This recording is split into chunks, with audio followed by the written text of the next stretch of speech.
Marion Griswold. Okay, so here's the layman, non-academic, non-professional question. What do we do about the Cattlemen's Association and corporate power?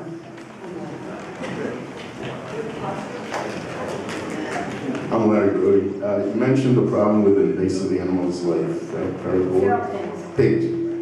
Is there another solution to reduce their numbers besides hunting, which I assume the meat is at least feeding the hunter and his family and not going to waste? That's for, I can't count.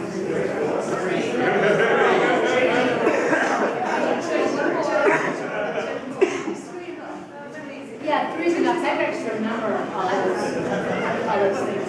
Okay, so one, in response to the question about process, yeah, I know there's definitely newer thoughts about the role of stewardship, and people are rethinking that. And I know there's a number of theologians in the Christian tradition who are thinking more about process and the co-creation that I think is really important. And I'm not steeped in the world of Christian theology, so I will step back to those who actually are. But what I will say, it is difficult sometimes to create this thorny question of where do humans fit? Because even if we want to talk about interdependence, we still, just because we're human, we have an enormous, and our power, and we're powerful. We've done a lot, and because we have an enormous influence on other species simply by our brain power. So it is hard, and a lot of environmental ethicists have tried to figure this out. And how do you account for where do humans fit within this with our power and our ability to change things? So one. Two, the Cattlemen's Association. I'm not sure how we. That fits in with the larger problems. How do we do it with corporations? How do we rein in power? Now that corporations are people, they're described that they will get yet another rule, and it's probably going to screw us over even more. I don't know, but we have to. What was the third one? Feral pigs. Oh, feral pigs. Yeah. Yeah, we do have. I don't know what the solution to dealing with feral pigs. I know that they are hunted. They actually sell them in the local farmers market. And they call them acorn finished because they roam wild around the live oaks, and so they kind of are. But it makes it sound really kind of prissy and fancy. They sell the sausage at the local farmers market. So that's a great question, but that's one of again the thorny ones. What do you do with invasive species? How do you define invasive species? And when do you start making that decision? So if you want to call things like tomatoes invasive species over in the old world, think about Indian cuisine without potatoes and tomatoes and peppers. So that's a whole other really interesting issue, but one I guess I'm not going to go into here.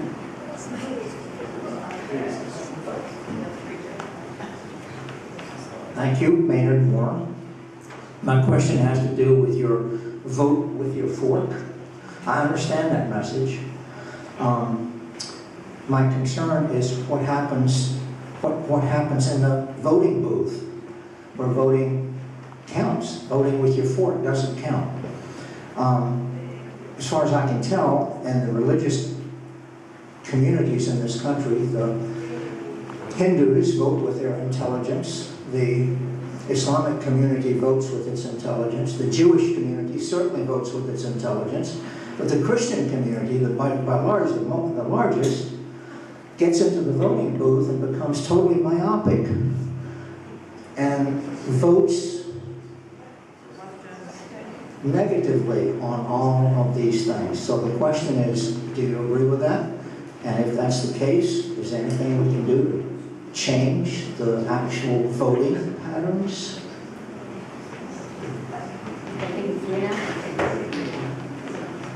Bill Clark. I'll make this easy because it's not so much a question for you as for the group.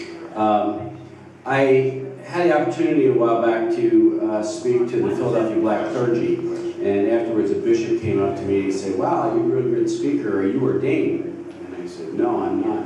He said, "Would you like to be?"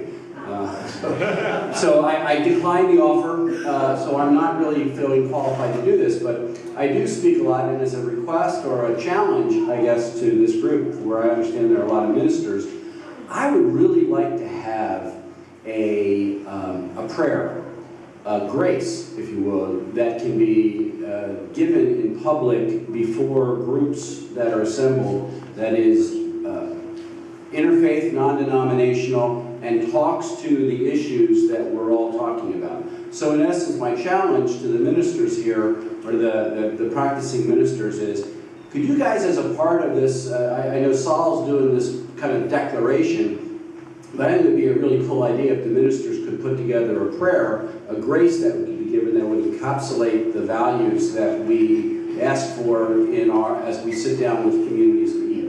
Thank you.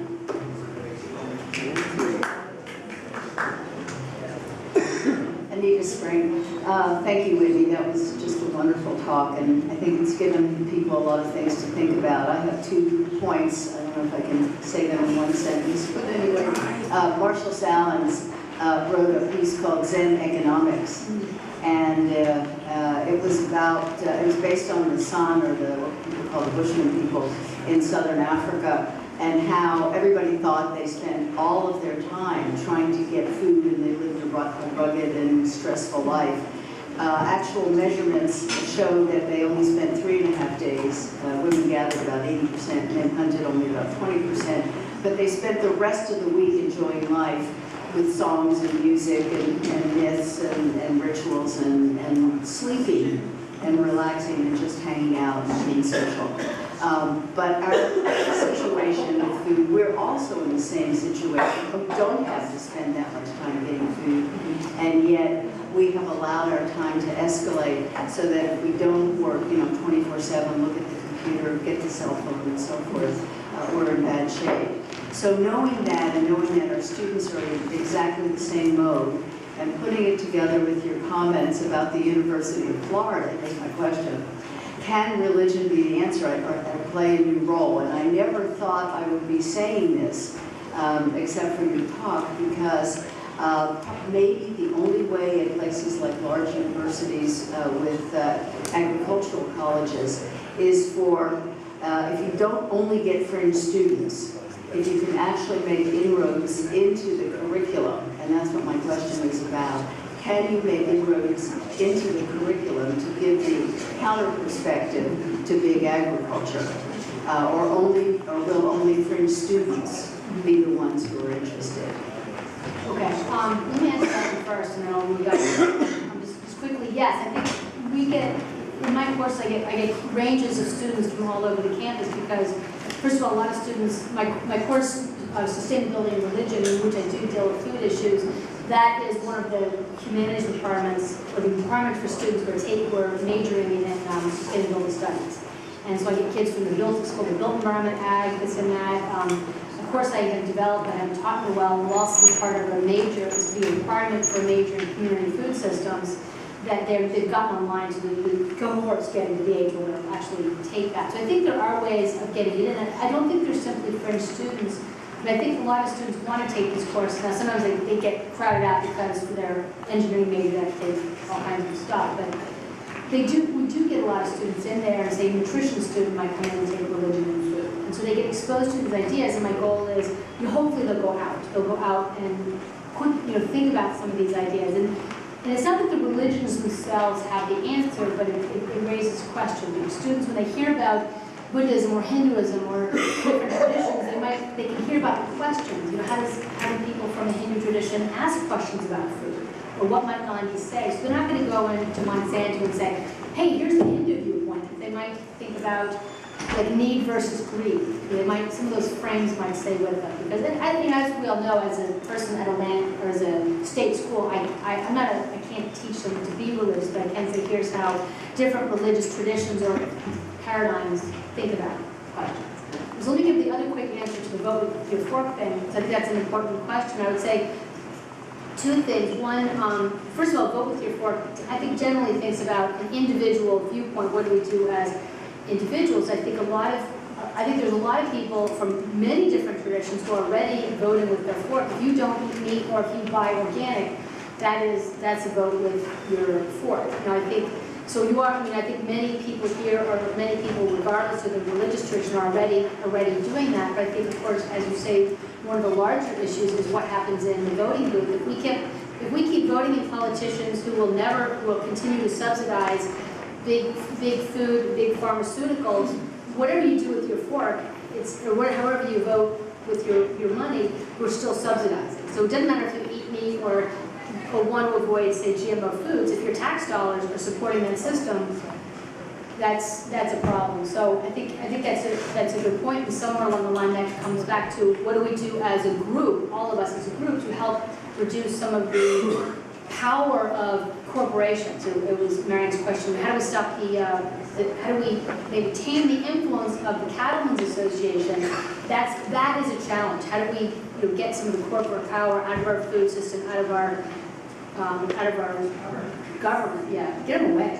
At least tame their influence, and how can we claim some control over our politicians, our money, where it goes? And that's a huge challenge. That's sort of back to Sadia's question, how do you not feel? Look, I gotta get these guys. No, I just wanted to say, on Meatless Monday, we've got to call meat something else. Yeah. Some other term that the Yeah, Cattlemen's get a Association. Well, the Cattlemen's Association got themselves a seat on the U.S. Sustainability Committee, so that's how they weaseled their way in, and then were able to squelch all kind of things. Yeah, They're call like it- the anchor in a group of people. Give it an American Indian, Native American name, and Yeah, they really. won't call up. Whitney, thanks very much. Excellent presentation. My name is Fletcher Crow. I came here as part of the Great Unwashed. When I first came here, I thought the word food was spelled M-C-D-O-N-A-L-D-S, but I was wrong. I have one comment as a historian and one question. As a historian, I'd just like everybody to think that our food, common food, our normal food, has changed very, very drastically over the last several centuries. Think of it. In colonial America, we had certain foods that were common, and then, say, at the time of the Civil War, the food that we ate was very, very different. Say the GIs during World War II, what they ate was very different than what the University of Florida gives to the freshmen in the dormitories today. So we've had enormous change. So we'll have enormous change in the future. The question is, what will be that enormous change, right? That's my point. But here's a question. Saul, will you throw me out for asking a really dumb question? I have a fundamental, basic question to Whitney and everybody here. Whitney, you mentioned the term food crisis, I think 15 times in your presentation. And other people. Saul gave the keynote address, talking about the food crisis. I've heard the food crisis in all these presentations. But I don't know what the food crisis is. Can you tell us in 25 words or less what it is? Or could the drafting committee come up with a preamble to the statement that tells us what the food crisis is? Everybody seems to assume that they know what it is, but I haven't heard the definition of food crisis yet. Oh, yes, sorry. Come on. Two things. One is partly in response to Anita's question about what's being taught in liberal arts colleges and universities. I taught courses in environmental ethics and world religions and the environment on Rollins College in an environmental studies program. I wasn't in that department, but that program had environmental economists that used Shoemaker's ideas, and economists who used Ian Barber's book on ethics. And so at the college and university level, there's a lot going on. I would encourage IRAS to think about looking at that as a real resource. And churches are one thing, but education at colleges, universities, is another. We have about, I just went looked around, about 7 professors or professors emeritus who have been teaching things like Whitney, not exactly your field, but issues in science and religion that include his values here, and the American Academy of Religion. You are a beautiful example of the kind of person that's out there in religious studies that can really be a benefit to IRAS. That's a comment. And a second comment, your idea of relationality and your whole kind of ethical system you develop out of that can be, and this is IRAS's task, related to the scientific picture that, as you know, Brian Swin and Mary Evelyn Tucker and John Grimm developed, the universe story of Barry. And I'll just give you one example. If you take that picture,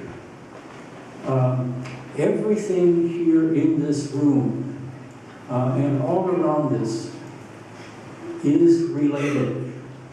We all come out of the Big Bang, and we are all the result of 13-some billion years of history of the universe.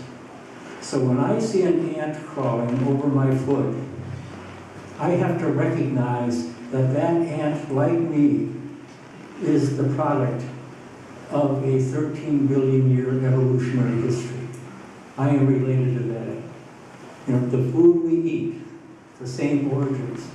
We are all related. So conceptually, you can bring the religious traditions and the scientific big picture, the evolutionary epic that IRAS really works with consistently over many, many years, many, many decades. You can bring those together to form, I think, a very powerful kind of conceptual scheme that can help underlie this. It won't solve the practical problems, but it will give us a life orientation that will help us lead.